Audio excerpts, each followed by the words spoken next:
Bonjour à tous. Aujourd'hui, on va voir un autre type de malware, les rootkits.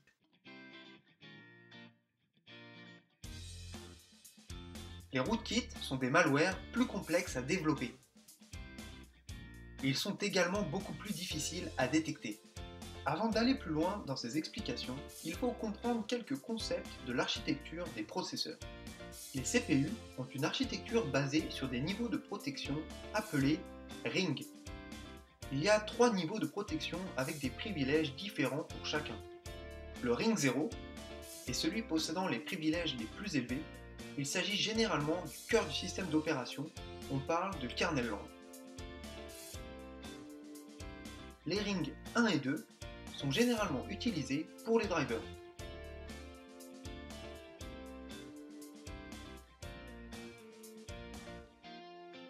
Et enfin, le ring 3, le ring avec le moins de privilèges, est utilisé pour les applications. Par exemple, lorsque vous utilisez votre bureau et que vous lancez une application, on parle de userland. Les applications en userland vont faire appel à divers programmes et librairies du système d'opération pour interagir avec le kernel. Les applications qui tournent en userland ne peuvent pas accéder au kernel land. C'est un système de protection.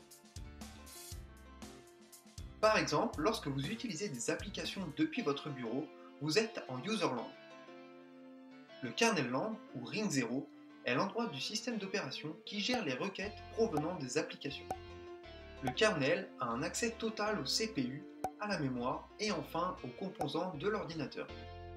Un rootkit est un ensemble d'outils ou d'utilitaires qui permet à un attaquant d'accéder à l'ordinateur et de cacher la présence de certains éléments comme par exemple des processus, des fichiers, des connexions réseau, des clés de registre, etc. Un rootkit est un type de malware qui va modifier les fonctions internes de l'OS pour cacher son existence ou effectuer des actions malveillantes. Un rootkit peut avoir plusieurs buts. Maintenir un accès distant avec l'utilisation de backdoor. Backorifice est un des premiers exemples connus de rootkit. Rester caché et persistant, un rootkit va en effet agir sur le système et modifier ou supprimer des processus, des fichiers afin de cacher ses activités. On distingue plusieurs types de rootkits et principalement les rootkits qui s'exécutent en user mode et les rootkits qui s'exécutent en kernel mode. Les rootkits en user mode vont s'exécuter dans l'environnement utilisateur, c'est-à-dire au niveau userland, ring 3. Ils vont par exemple modifier le comportement d'une application au moyen de hooks, qui consiste à remplacer le code original d'une application par du code malveillant.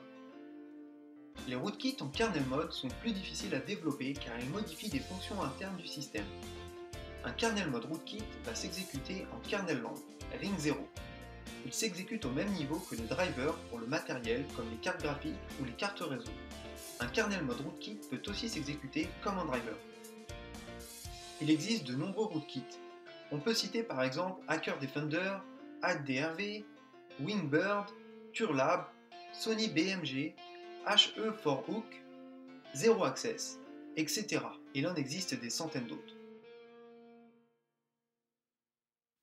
Merci à tous d'avoir regardé cette vidéo. Si vous souhaitez approfondir la connaissance des rootkits, vous trouverez plus de détails dans la description. A bientôt!